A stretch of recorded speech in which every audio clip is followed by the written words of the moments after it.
এক মহিলার বসত ভিটে ঢুকে লোহার ছুরিতে আঘাত করে তার সোনার চেন ছিনতাই করে নিয়ে গেল এক যুবক।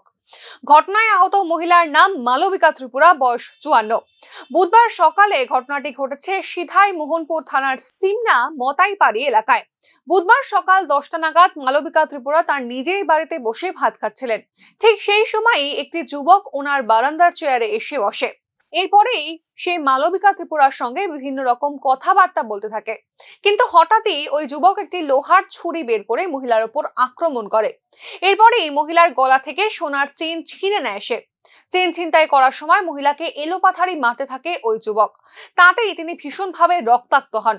সেই সময় বাড়িতে কেউ ছিল না। মহিলার চিৎকারে এলাকাবাসীরা এগিয়ে এসে তাকে কাতলামারা প্রাথমিক স্বাস্থ্য কেন্দ্রে নিয়ে যান। পরবর্তী সময় তার শারীরিক অবস্থার অবনতি হলে তাকে জিবি হাসপাতালে রেফার করা হয়। টেলিফোনে ইনফরমেশন পাইছিল একটা মহিলার বাড়িতে নাকি এক অচেনা লোক আইয়া গলার চেইন ছিনতাই করতে চেষ্টা করছে। এই খবরটা শুনে তাড়াতাড়ি দৌড়ে আইলাম। এরপরে মহিলারে কিছু মারধর করছে, যার ফলে রক্তাক্ত ইনজুরি হয়েছে। সঙ্গে সঙ্গে এলাকার লোকজন তাকে কাটলামারা হাসপাতালে চিকিৎসার জন্য নিয়েছে। আমরা রাস্তাতে গিয়ে কথা বলেছি ওনার সঙ্গে।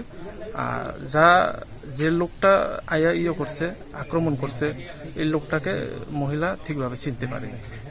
সে কি মানে এই কোন রকম অস্ত্র ছিল তার হাতে? মহিলাকে একটা হাত দ্বারা নির্মিত একটা লোহার চাকু ছিল, সেটা দিয়ে অ্যাটাক করতে চেষ্টা করছে।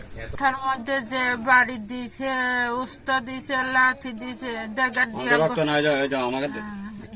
দিয়া গলা কাটা ছিল, ড্যাগার পড়ে গেছে। পরে আমি একটু চুকির নিচে দিয়ে দিছি। যেভাবে হাতে বাড়ি দিছে, হাতে পাড়া মারছে, হাত ভাঙে গেছে আমার। আপনার নাম কি? আমার নাম মালবিকা ত্রিপুরা।